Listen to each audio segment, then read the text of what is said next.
جلسہ دعا کرتا ہے اور ان ظالمین نائجیریا کی تجدیدی حکومت کے خلاف احتجاج کرتا ہے۔ امریکہ مرد آباد، اسرائیل مرد آباد اور سعودی عرب یہودی بھی مرد آباد کے نعرہ لگا رہا ہے۔ میں سب سے پہلے اس جلسے کے آغاز کے لیے ایک شرط کا ہونا ضروری ہے، لہذا میں مولانا بیسم ریڈی صاحب کا نام پیش کر رہا ہوں۔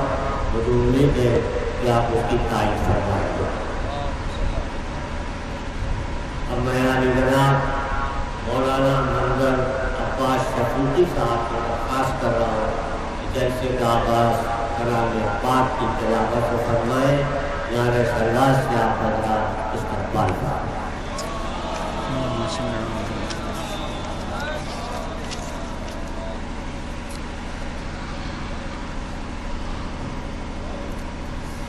نعرہ صلوات، اللہم صلی علی محمد وآل محمد۔ اعوذ باللہ من الشیطان الرجیم،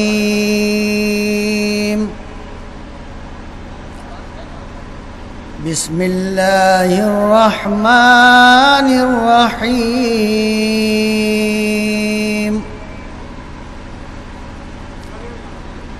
تبارک الذی بیدہ الملک وهو على كل شيء قدير۔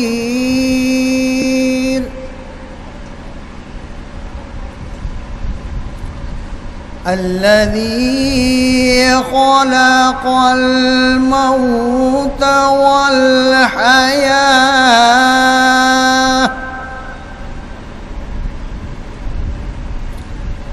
الذي خلق الموت والحياة ليبلوكم أيكم أحسن عملا وهو العزيز الغفور۔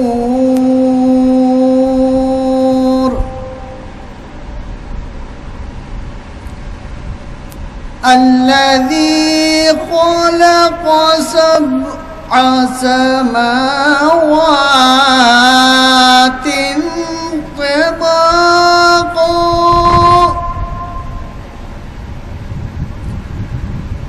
ما ترى في خلق الرحمن من تفاوت،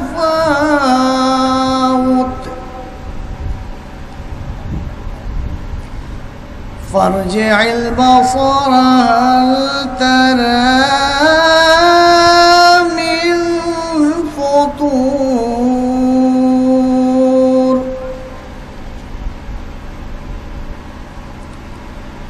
ثم ارجع البصر كرتين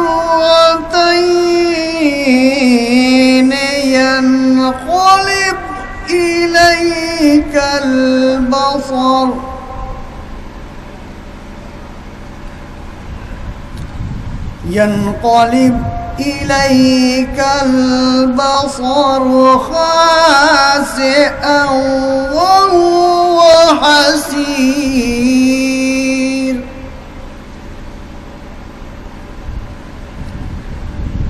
ولقد زينا السماء الدنيا بمصابيح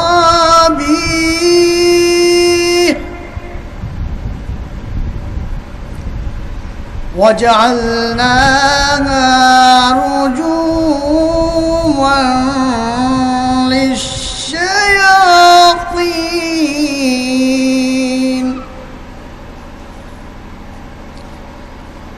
وأعتدنا لهم عذاب السعير۔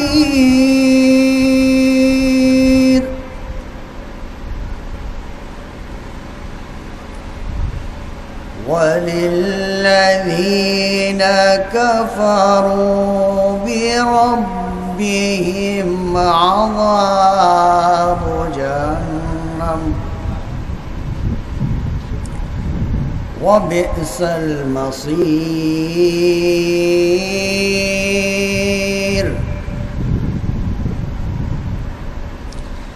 إذا ألقوا فيها سمعوا لها شهيقا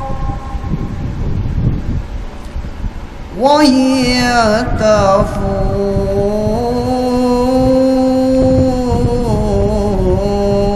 تفور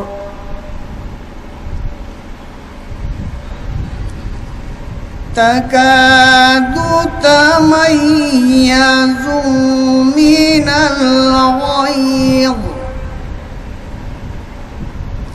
كلما ألقي فيها فوج سألهم كلما ألقي فيها فوج سألهم خزنتها ألم يأتكم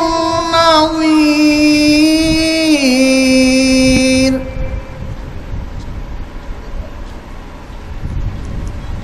قالوا بلى قد جاءنا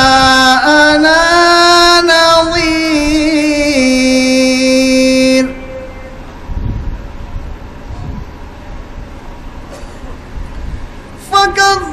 فكذبنا وقلنا ما نزل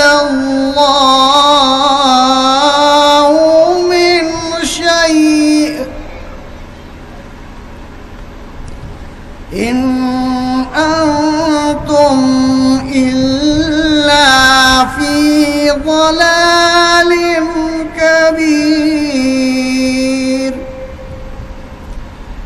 صدق الله العلي العظيم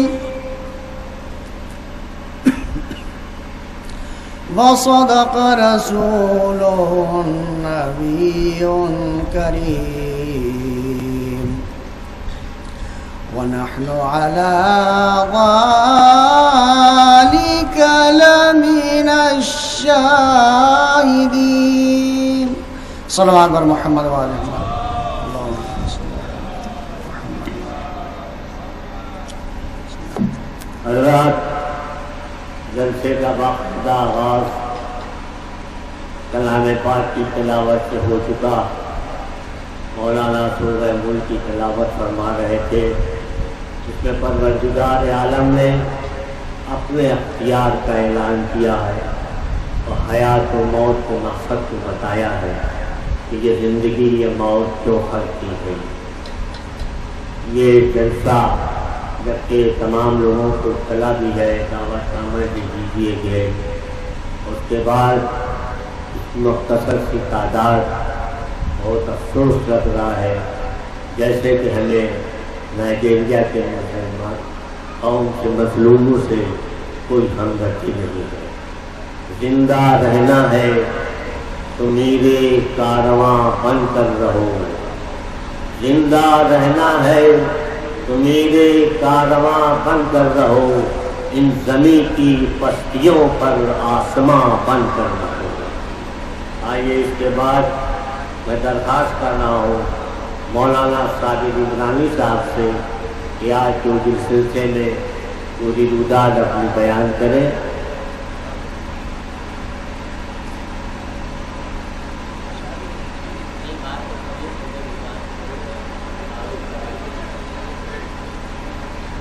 اور ایک خاص بات یہ اعلان یہ ہے کہ تمام شعراء اور مقررین کا وقت معین کر دیا گیا ہے. کس شاعر کو کتنا وقت ہے اور کس مقرر کو کتنا وقت دیا گیا ہے، لہذا اسی وقت میں اپنے تقریر کو ختم کرنا ہے اور اشعار کو. اور امام والے کی ڈیٹ پر میمورنڈم شیٹ لگی ہوئی ہے. گزارش ہے آپ حضرات سے اپنی دستخط فرما دیں. بسم اللہ الرحمن الرحیم. اعوذ باللہ من الشیطان الرجیم. بسم اللہ الرحمن الرحیم. حضرات، جس مرد مجاہد کے سلسلے سے اس وقت یہ تاریخی امام بارگاہ میں جلسہ منعقد ہو رہا ہے، بہت سارے افراد ایسے ہیں کہ جن کو اس عظیم مجاہد کے سلسلے میں بہت زیادہ تفصیلات معلوم نہیں ہیں. لہٰذا ضروری سمجھا گیا کہ جلسے میں اس عظیم مجاہد کی شخصیت اور ان کے کارنامے اور ان کے تعارف کے اوپر ایک مختصر سا تعارف پیش کیا جائے، ان کا تعارف. لہٰذا اس کے لیے میں گزارش کروں گا کہ تمام افراد جو باہر ہیں وہ بھی خاص طور سے توجہ سماعت فرمائیں اور اندر تشریف لے آئیں. اور تمام سامعین کی خدمت میں علامہ شیخ ابراہیم زکزکی مدد اللہ العالی کا تعارف پیش کیا جا رہا ہے. ظالم حکومت اپنے خونین پنجوں کو گڑا کر جس مجاہد کے جسم کو نوچ رہی ہے، اسے معلوم ہونا چاہیے کہ اس کے خون کا ہر قطرہ صہیونی نواز حکومت کے لیے بہت بڑا خطرہ ہے. اس کے لہو کی سرخی کو بربریت کے دبیز پردوں میں چھپایا نہیں جا سکتا. جس طرح کل شہیدوں کے خون کی دھاریں تلواروں کی دھاروں کو کند کر رہی تھی، اسی طرح آج اس مرد مجاہد کے خون کی بوندیں ان شمعوں کے مانند ہیں جو تاریکی حیات میں ہر قدم پر ضابطۂ حیات بن جائیں. ان کے تبلیغی کارنامے ان کی زندہ آوازیں ہیں، ان کی زندہ آواز ہے، اور ان کا طرز سخن وہ ساز دل نواز ہے جس سے باطل حکومت کی نیندیں حرام ہیں. 40 امام حسین علیہ السلام کے مقدس موقع پر عالم تشیع میں 2 عظیم اجتماع ہوئے. ایک کربلا معلیٰ میں جس میں تقریباً 3 کروڑ عاشقان حسین علیہ السلام جمع ہوئے، اور دوسرا عظیم الشان اجتماع نائجیریا کی سرزمین پر ہوا. یہ تمام اخبارات میں اور انٹرنیٹ پر بھی موجود ہے کہ زاریہ جو نائجیریا کا ایک عظیم اور بڑا شہر ہے، اس میں شیخ زکزاکی مدد اللہ العالی کی سربراہی میں سب سے بڑا اجتماع ہوا. یہ اجتماع انہیں کی قیادت اور رہبری میں ہوا. انہوں نے اس کی قیادت اس طرح کی کہ روح بلالی خوش ہو کر داد تحسین دے رہی ہوگی. کل میری آواز اذان پر پورا عرب مرسل اعظم کی قیادت میں نماز ادا کرنے کے لیے دوڑ پڑتا تھا، اور آج ظلم و بربریت کے ایوانوں میں فرزند بلال کی آواز پر انقلاب پر محبت، اور آج ظلم و بربریت کے ایوانوں میں فرزند بلال کی آواز انقلاب پر محبان حسین لاکھوں کی تعداد میں جمع ہو کر اہل بیت سے مودت اور محبت کے ثبوت فراہم کر رہے ہیں. گویا اس پرسوز صدائے استغاثہ پر لبیک یا حسین کہتا ہوا ہر ایک میدان شہادت میں کود پڑا، اور اس والہانہ عشق اہل بیت کو دیکھ کر دشمن کی رگ عصبیت پھڑپھڑانے لگی، اور آخر کار بنی امیہ اور بنی عباس کے دسترخوانوں کے نمکخواروں نے اس بھڑکتی ہوئی آگ میں پھر آل محمد کے چاہنے والوں کو ایندھن بنایا. مگر ظالم یہ نہ بھولے کہ یہ جھلسے ہوئے شہید راک کا ڈھیر نہیں بنتے، بلکہ یہ خاک شفا بنتے ہیں جہاں پر شجر طیبہ اگتا ہے، کہ جس کی جڑیں زمین کی تہوں میں ہیں اور شاخیں آسمان سے باتیں کر رہی ہیں. وہ ہر موسم میں ہر قوم اور نسل کو شہادت اور سعادت کے میوے فراہم کرتے ہیں. ان کی شہادت کی تحریک ایک بار پھر عالم انسانیت کے چشم عقیدت میں سرمے کا کام کرتی ہے. شیخ زکزکی ایک فرد نہیں ایک ملت ہیں، ایک فرد نہیں ایک ملت ہے، ایک قوم ہے. وہ ایک شیخ نہیں یعنی ایک سردار نہیں بلکہ پورا لشکر ہیں. ان کی صدائے حق ایک تحریک ہے جس کے چراغوں کو یہ زہریلی اور مسموم ہواؤں سے نہیں بجھایا جا سکتا. ہم یہاں پر اس عظیم مجاہد کی سوانح حیات کو شارٹ یعنی اجمالی طور پر پیش کر رہے ہیں. شیخ ابراہیم، آپ کا نام ابراہیم ہے، والد کا نام یعقوب ابن علی ابن محمد تاج الدین ابن حسین، یہ آپ کا شجرہ ہے. تاریخ ولادت 5 مئی 1953، یہ آپ کی ولادت کی تاریخ ہے. آپ کہاں پیدا ہوئے؟ نائجیریا کی ایک ریاست کانوڈا کے شہر زاریہ میں آپ کی ولادت ہوئی۔ زاریہ جو ہے علمی طور پر ایجوکیشن کے اعتبار سے نائجیریا کا ایک مشہور شہر ہے، جہاں بہت سارے مختلف ادارے، علمی ادارے موجود ہیں، یعنی یونیورسٹیز ہیں، کالجز ہیں، وغیرہ وغیرہ۔ آپ کا لقب زکزکی ہے، ایرانی زکزاکی بھی پڑھتے ہیں، لیکن نائجیریا کے لوگ اور اہل عرب زکزکی کہتے ہیں۔ زکزکی اصل میں نائجیریا کے شہر زکزو سے منسوب ہے، اسی کی مناسبت سے آپ کو زکزکی کہا گیا ہے۔ اولادیں نائجیریا کے طلاب کرام جو ایران کے عظیم مقدس شہر قم مقدسہ میں تعلیم میں مشغول ہیں، ان کے مطابق شیخ زکزکی کی 9 اولادیں ہیں، جن میں 7 بیٹے ہیں اور 2 بیٹیاں ہیں۔ 7 بیٹے اور 2 بیٹی۔ ان 7 بیٹوں میں سے 3 بیٹے پچھلے سال 2014 میں یوم القدسی کی ریلی میں، یعنی جمعے کے ماہ رمضان کے آخری جمعے میں جو یوم القدس کی ریلی ہوئی، اس میں طاغوتی فوج کے ہاتھوں 3 بیٹے شہید ہو گئے پچھلے سال، اور 3 بیٹے ابھی حالیہ یعنی پچھلے ہفتے جو ظلم ہوا اور بربریت کا مظاہرہ وہاں پر ہوا، اس میں 3 بیٹے شہید ہو گئے۔ گویا کہ کل آپ کے 7 بیٹوں میں سے اب تک 6 بیٹے شہید ہو چکے ہیں، اور 1 بیٹا زندہ ہے اور 2 بیٹیاں زندہ ہیں۔ کل 9 اولادوں میں سے صرف 3 بیٹے یعنی 2 بیٹے اور 1 بیٹی، 1 بیٹا اور 2 بیٹیاں زندہ ہیں۔ تعلیم، آپ نے ابتدائی تعلیم اپنے شہر میں موجود حکومتی اسکول سے حاصل کی اور 1969 میں کالج میں پڑھائی کو مکمل کیا۔ اس کے بعد 1972 میں اعلیٰ تعلیم کے لیے نائجیریا کے شہر کانو میں تشریف لے گئے، جہاں المدرسۃ الدارسات العربیہ میں داخلہ لیا۔ یہ ادارہ اسلامی شریعہ اینڈ لا کے لیے تاسیس کیا گیا تھا، جس میں شیخ ابراہیم زکزکی نے 1975 تک تعلیم حاصل کی۔ اس کے بعد واپس اپنے شہر آ گئے اور آ کر ایڈوانس لیول کی تعلیم کا آغاز کیا۔ اس سلسلے میں آپ نے نائجیریا کی مشہور و معروف یونیورسٹی جامع احمد بلو زاریہ میں داخلہ لیا اور اقتصاد اکنامکس کے شعبے کا انتخاب کیا۔ جامع احمد بلو میں شیخ زکزکی 1976 سے 1979 تک مصروف تعلیم رہے اور ڈگری مکمل کرنے کے بعد اپنی سیاسی اور اجتماعی مصروفیات شروع کر دی۔ اقتصاد کی تھیسس کے لیے جب آپ نے کتابوں کا مطالعہ کیا، اسٹڈی شروع کی، تو شیخ زکزکی کی توجہ عالم تشیع کے عظیم الشان مرجع شہید باقر الصدر علیہ الرحمہ کی بہت ہی مشہور و معروف کتاب اقتصادنا کی طرف مبذول ہوئی۔ یعنی جب آپ اپنی تعلیم مکمل کر چکے اور مصروفیات تھی آپ کی سیاسی وغیرہ، تو آپ نے شیخ باقر الصدر علیہ الرحمہ کی کتاب اقتصادنا کو پڑھا، اور اس کے بعد ان کے افکار پر اس کتاب نے گہرا اثر چھوڑا۔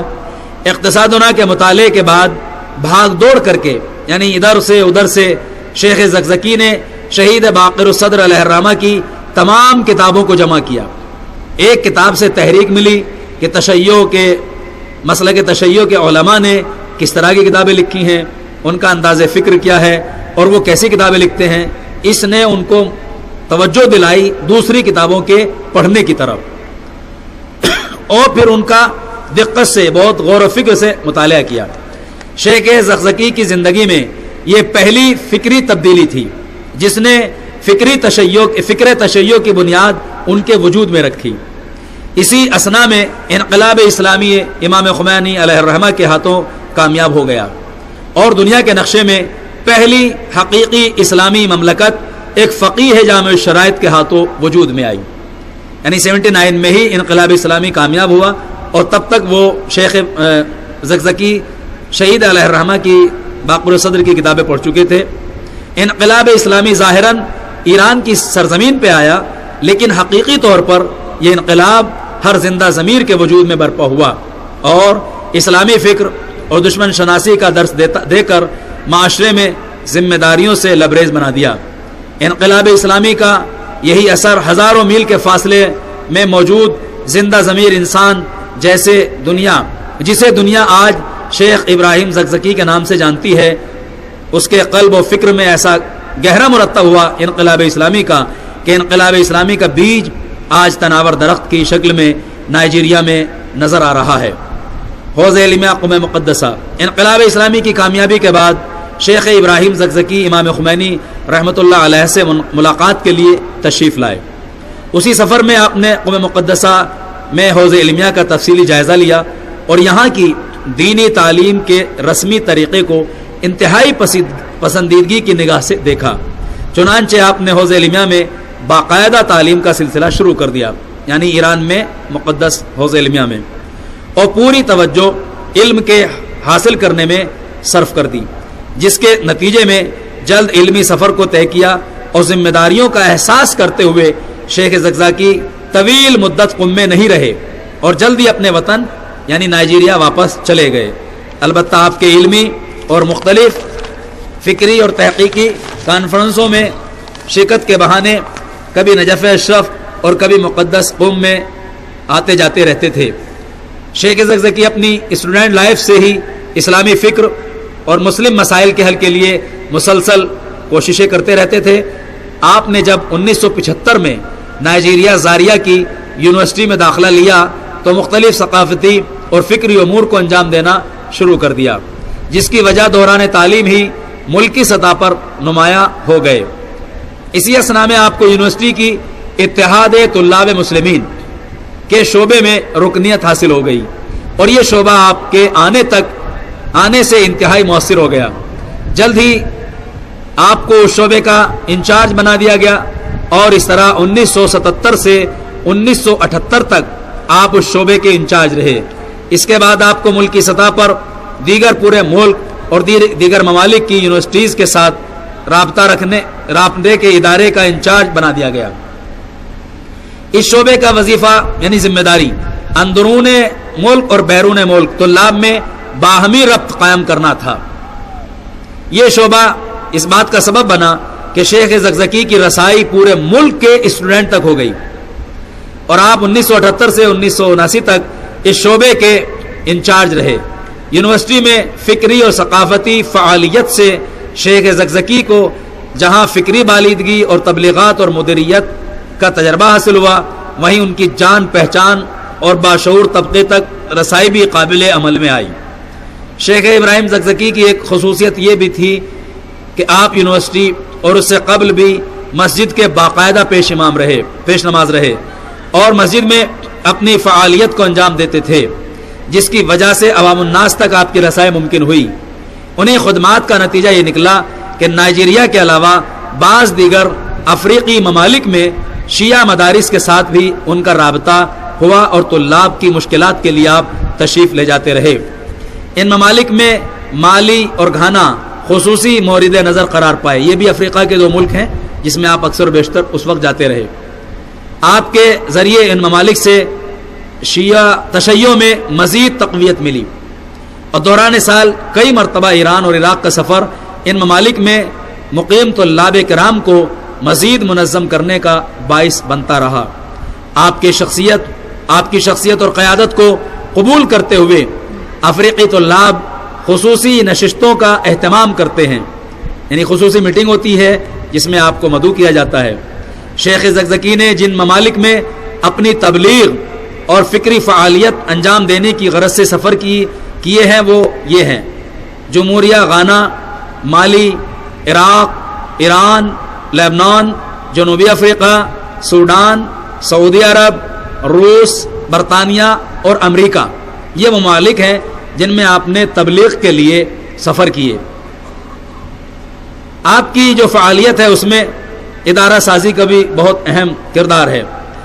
شیخ زکزکی جہاں عالم تشیع کے عالمی ادارے کے رکن ہیں، یعنی انٹرنیشنل جو اہل بیت اسمبلی ہے یا دیگر شیعہ ادارے ہیں، اکثر و بیشتر کے آپ رکن ہیں، وہیں آپ نے نائجیریا میں کئی دینی اور تبلیغی ادارے قائم کیے، جن میں سے بعض کے نام یہ ہیں: نمبر 1، حرکت اسلامی نائجیریا، یعنی اسلامی موومنٹ نائجیریا کے لیے۔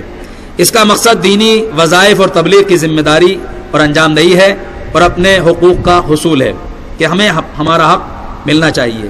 نمبر 2، مؤسسۃ الشہداء، یہ 1992 میں زاریہ کے مقام پر بنایا گیا، جس کا مقصد یتیم، مسکین اور بیواؤں کی کفالت ہے۔ نمبر تین مؤسسۃ الزہرا، یہ 2010 میں قائم کیا گیا، جس کا مقصد رفاہی، فلاحی اور اجتماعی امور انجام دینا ہے۔ نمبر 4 بقیت اللہ امام بارگاہ۔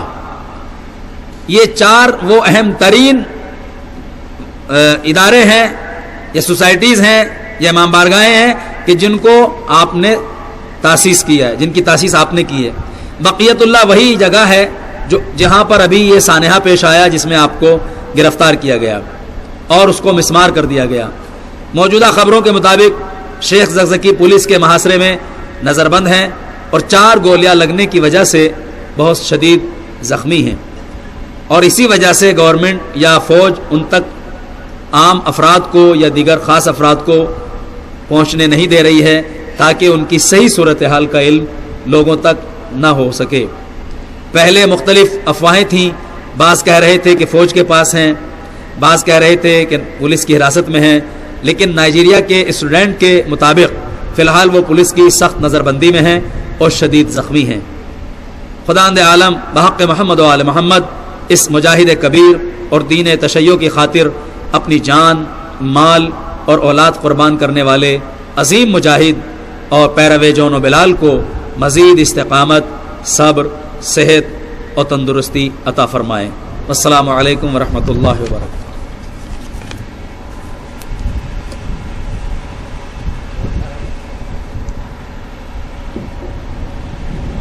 طاہر ابراہیمی صاحب سے آپ علامہ شیخ ابراہیم زکزکی صاحب تعارف سماعت فرما رہے تھے کہ انہوں نے کیا کارنامہ دیا، کیا انقلاب برپا کیا اور کس طرح تبلیغ کی اور شیعت کو پھیلایا ہے۔ یہ ان کی انفرادی شخصیت اور عمل تھا، اور ہم سب یہ جلسہ ان کی صحت و سلامتی زندگی کے لیے دعا فرماتے ہیں اور ان ظالمین کے خلاف احتجاج کرتے ہیں جنہوں نے مظلوموں کا بے خطا خون بہایا ہے، وہ امریکہ ہو، چاہے اسرائیل ہو، چاہے سعودی عرب ہو، چاہے یہودی ہو۔ ہم نعرہ لگاتے ہیں امریکہ مرد آباد، اسرائیل، یہودی، سعودی حکامات، حسینیات، حسینیات۔ آئیے اس کے بعد میں درخواست کر رہا ہوں مولانا سید محمد جاوید جوراسی صاحب مدیر ماہنامہ اصلاح سے وہ اپنے خیالات پیش فرمائیں۔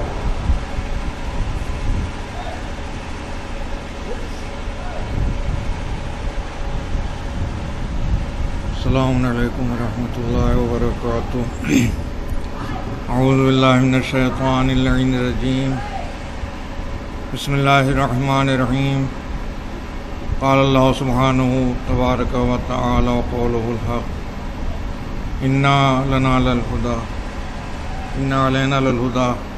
خداوند عالم ارشاد فرماتا ہے کہ ہدایت یہ ہماری ذمہ داری ہے، اور یہ طے شدہ ہے کہ جو اللہ کی ذمہ داری ہے کتنی عام ہوگی اور اس کی اہمیت کتنی زیادہ ہے۔ بہت سے امور میں آپ نے دیکھا ہوگا کہ جو انبیاء کے کام ہیں یا ائمہ کے کام ہیں اور ان کو علماء انجام دیتے ہیں تو یہ کہا جاتا ہے تو کار انبیاء ہے کہ جو علماء انجام دے رہے ہیں، یا کار ائمہ ہے جو علماء انجام دے رہے ہیں۔ تو اس طرح سے یہ ہدایت اگر آپ قرآن کی روشنی میں دیکھیں تو بنیادی طور سے یہ خدا کا کام ہے، کار الہی ہے، اور جب اللہ کا کام ہے اس کام کو اگر کوئی اعلیٰ پیمانے پر انجام دے اور اس کے نتائج حیرت انگیز طور سے ظاہر ہوں تو اندازہ ہو سکتا ہے کہ اس کے اندر کتنی للہیت پائی جاتی ہے اور اللہ کے لیے کس طرح اس نے کام انجام دیا ہوگا۔ ابھی آپ نے تفصیلاً سنا ہے کہ وہ عظیم شخصیت کہ جو اس وقت مجروح ہے، جن کے اعزاء شہید کر دیے گئے ہیں اور جن کے تبلیغ کے نتیجے میں راہ حق اختیار کرنے والوں کے اوپر جو ظلم و ستم ہوا ہے وہ تاریخ کا ایسا حصہ بنا ہے کہ جس کو کبھی فراموش نہیں کیا جا سکتا۔ لیکن ان کا بنیادی کام کیا تھا اور انہوں نے کیا کارنامہ انجام دیا ہے؟ انقلاب اسلامیہ ایران کے بعد جب وہ مجھ سے متاثر ہوتے ہیں اور ایران گئے ہیں اور جا کر وہاں انہوں نے جائزہ لیا ہے اسلامی انقلاب کا، اگرچہ اس وقت تک وہ مسلک جعفری پر نہیں تھے، لیکن اتنا متاثر ہوئے کہ واپس پلٹ کر مسلک جعفری پر آئے اور پھر تبلیغی کام انجام دیے، اور اتنے پرجوش انداز سے انجام دیے ہیں، پرجوش ہی نہیں بلکہ پرہوش انداز سے، کہ نائجیریا کے اندر 2 کروڑ افراد کا مذہب حقہ کا اختیار کر لینا یہ کوئی معمولی بات نہیں ہے۔ اور یہی وہ صورتحال تھی کہ جس کی وجہ سے باطل کے اندر لرزہ پیدا ہوا اور باطل نے کوشش یہ کی کہ اسے ختم کیا جائے، لیکن عزیز و حقیقت یہ ہے کہ حق ایسی چیز ہے کہ جس کو اگر دبایا جائے گا، کچلا جائے گا، مٹایا جائے گا تو انشاءاللہ اور تیزی سے اور زور و قوت سے ہی ابھرے گا۔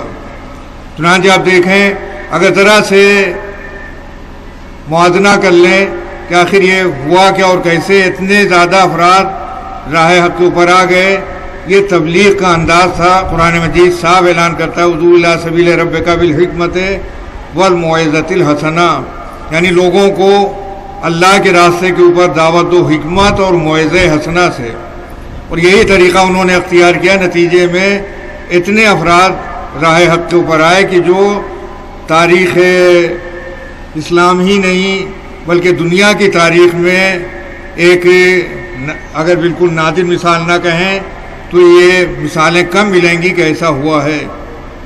اور اتنے افراد آئے صرف حکمت کی وجہ سے، اللہ کی طرف بلانے کا جو طریقہ تھا اور احسن طریقے سے انہوں نے اس کام کو انجام دیا، اور جادلہم باللتی ہی احسن اس کے اوپر بھی عمل کیا ہے۔ اس لیے کہ داعش کی جو اس وقت پوری دنیا کے لیے خطرہ بنا ہے یا خطرہ ظاہر کیا جا رہا ہے، اس کے خلاف جو انہوں نے انداز جدال اختیار کیا ہے وہ بھی بہت ہی معقول انداز تھا کہ اس کے خلاف آواز اٹھائی ہے۔ تو اتنے زیادہ افراد جب دین حق کو اختیار کرنے والے ہو گئے تو یہ دین حق فقط آپ یہ نہ سمجھیں کہ شیعہ مذہب نہیں، بلکہ شیعہ مذہب کا مطلب ہے اسلام، اور جب اسلام کا تعارف اس انداز سے انہوں نے کرایا ہے تو گویا ہم یہ کہہ سکتے ہیں کہ اگر واقعی اسلام کا جائزہ لینا ہے تو ان نائجیریا کے اسلام لانے والوں کا جائزہ لیجئے۔ آپ اندازہ لگائیں، ہمارے ہاں جب تبلیغات ہوتے ہیں، میں بھی ایک تبلیغی ادارے سے وابستہ رہا ہوں، مدرسۃ الواعظین، ہم لوگ کوشش کرتے ہیں، کوششوں میں کامیابی بہت کم ہوتی ہے۔ آپ یہاں دیکھیں شہر لکھنؤ میں اتنے مدارس ہیں لیکن حجاب وغیرہ کے سلسلے میں آوازیں بلند ہوتی رہتی ہیں، پھر بھی کیا صورتحال ہے وہ آپ کی نگاہوں میں ہے۔ لیکن کیا کہنا ان کے انداز تبلیغ کا کہ انہوں نے جب اسلامی تعلیمات کو عام کیا ہے تو وہ افراد افریقی ممالک کے عورتوں کو حج وغیرہ کے موسم میں، میں نے بھی دیکھا ہے، آپ نے بھی جو گئے ہیں انہوں نے دیکھا ہوگا، حجاب وغیرہ کا حج کے موسم میں بھی زیادہ خیال نہیں تھا۔ لیکن اس انداز سے تبلیغ کی انہوں نے کہ اتنے زیادہ افراد کو حجاب کا پابند بنا دینا خواتین کا، یہ ایک ان کا کارنامہ تھا۔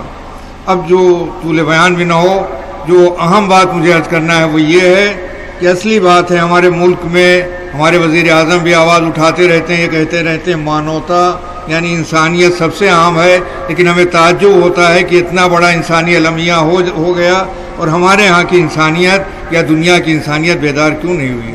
اگر آپ غور فرمائیں تو یہ صورتحال کیا ہے اور کیوں ہے؟ اگر یہ نعرے بلند ہوتے رہے، ہم اس ہندوستان میں رہتے ہیں، ہمیں فخر ہے کہ جس طرح سے ہم کم از کم یہاں آواز احتجاج بلند کر سکتے ہیں، دوسرے ممالک میں ہمیں وہ آزادی حاصل نہیں ہے۔ لہذا ہم اللہ کا شکر ادا کرتے ہیں، اس مملکت کو ہم عزت کی نگاہ سے دیکھتے ہیں، لیکن ہم شکوہ بھی کر سکتے ہیں۔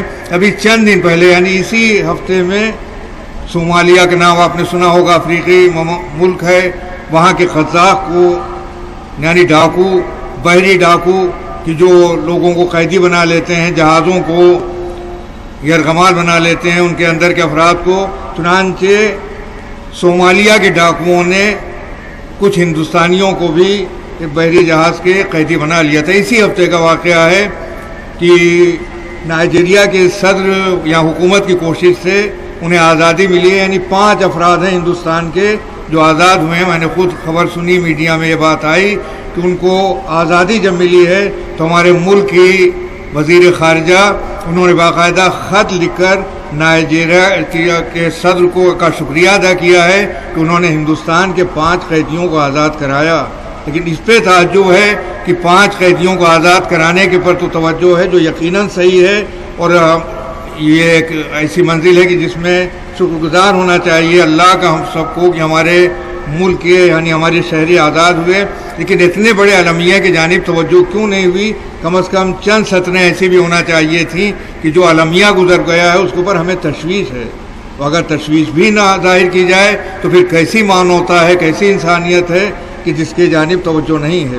ہمارے یہاں کے صوبائی وزیر اعلیٰ نے جب 2 بچے ہمارے ہندوستان کے کویت میں ایک پرتشدد حملے میں، دہشت گردی میں مسجد کے اندر شہید ہوئے تھے، جنہوں نے امداد دی تھی 5-5 لاکھ کی، ہم نے شکریہ ادا کیا تھا، تحریراً بھی میں نے کیا، یقیناً یہ اچھا پھیلے. لیکن یہ موقع وہ ہے جب اتنے زیادہ انسانوں کو مار ڈالا گیا ہے اور وہ بھی بلا وجہ.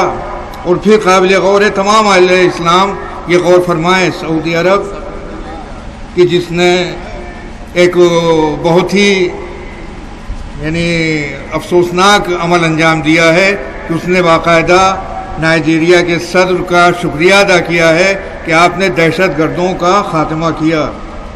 اب آپ بتائیں کہ کیا یہ دہشت گردی ہے؟ اب کڑی سے کڑی ملائیں. یعنی گزشتہ سال 2014 میں جب یوم القدس کیا ہے؟ اسرائیل جو تشدد کر رہا ہے فلسطین کے شہریوں کے اوپر، اور جو کچھ اس نے کیا ہے وہاں ہمارے قبلہ اول کے ساتھ جو بے حرمتی ہو رہی ہے، جو مسلسل مظالم ہو رہے ہیں، اس کے سلسلے میں رہبر انقلاب اسلامی ایران آیت اللہ خمینی علیہ الرحمہ نے یوم قدس کا اعلان کیا تھا، یعنی جمعۃ الوداع کو یوم قدس کے بطور منایا جائے، اور دھیرے دھیرے پوری دنیا میں ان کی آواز پر لبیک کہا جا رہا ہے، اور یقیناً یہ صحیح ہے. جب یوم قدس ہوا ہے، ابھی آپ نے سنا ہمارے عمرانی صاحب نے بتایا کہ اس وقت حملہ کر کے ان کے اوپر فوج نے بہت سے لوگوں کو شہید کیا، جن میں ان کے بیٹے بھی تھے، حجت الاسلام والمسلمین زکزکی، ان کے بیٹے وہ بھی شہید کیے گئے. لیکن باپ نے اس صدمے کو برداشت کر لیا اور تحریک اسلام کو آگے بڑھایا. اب اس سے آگے بڑھیں آپ تو اس سال جو حج کے سلسلے میں جو کچھ ہوا ہے، بالخصوص رمی جمرات کے موقع کے اوپر جو واقعہ گزر گیا ہے اور جس طرح سے قتل عام ہوا ہے، عام طور سے لوگوں نے کہا بھگدڑ مچ گئی ہے، لوگ مر گئے، یوں ہی نہیں بلکہ اس کے سلسلے میں جو واقعات ہیں، مثلا ایک شہزادے کا جانا اور اس کی وجہ سے دباؤ، فشار، یہ ساری باتیں اپنی جگہ، لیکن پورا اندازہ ہو رہا ہے کہ یہ منصوبہ بند عمل تھا. اس لیے کہ اس میں جو مرے ہیں، آپ نے اس وقت دیکھا ہوگا، میں یاد دلا رہا ہوں آپ کو کہ آپ نے دیکھا ہوگا اس میں سب سے زیادہ افریقی مرے ہیں اور وہ نائجیریا کے لوگ تھے، اور اس کے بعد ایرانی مرے ہیں ان کا، یعنی گویا ایرانی کہ جو یوم القدس منانے میں اولیت رکھتے ہیں، اور نائجیریا کے وہ افراد کہ جو آقا زکزکی کی تحریک سے اسلام کے راستے کے اوپر آئے تھے اور انہوں نے اس مذہب حقہ کو قبول کیا تھا، اور حج میں پیش سے گھیرا بندی کرنے کے بعد اس جگہ کے اوپر جہاں جو امن و امان کی زمین ہے انہیں مارا گیا، اور اس بے دردی سے. اور پھر طریقہ آپ دیکھیں کہ ان کی لاشوں کو بھی کوڑے گاڑی کے اندر اٹھا کر لے جایا گیا. ایران نے بہت سختی سے کام لیا، تب جا کر کچھ ان کی لاشیں واپس ملی، اور بقیہ لاشوں کا جو انجام ہوا. یعنی اسلام کیا کہتا ہے؟ ہمارے ملک میں بھی جب دہشت گردوں کو پھانسی دی گئی ہے تو آپ نے دیکھا ہوگا باقاعدہ ان کے لیے غسل و کفن کا انتظام ہوا ہے، نماز جنازہ کے لیے مولوی بلایا گیا ہے، سارا انتظام کیا گیا. لیکن وہاں لاشوں کے ساتھ جو سعودی عرب میں جو ہوا تھا اس سے زیادہ بالکل اسی طریقے کے اوپر نائجیریا کے اندر زارا شہر کے اندر ہوا، یعنی وہاں پوری طرح سے گھیر کر مارا گیا. پھر تصویریں اس وقت موجود ہیں، اور ان تصویروں میں آپ دیکھ سکتے ہیں کہ گڑھے کھود کر لاشوں کو ڈال دیا گیا ہے، اور بغیر غسل و کفن کے. کیا یہ اسلام سکھاتا ہے؟ کیا یہ دین بتاتا ہے؟ لہٰذا ہمارے جتنے اہل اسلام کے مدارس ہیں، علماء ہیں، ان کو غور کرنا چاہیے کہ کس طرح سے اسلام بدنام ہو رہا ہے. اور یہ تشدد جو ہو رہا ہے یہ فقط اسلام کی بدنامی کا نہیں، بلکہ اس کے ذریعے سے پورے طور سے انسانیت بدنام ہو رہی ہے، اور یہ بہت ہی غلط طریقہ کار ہے.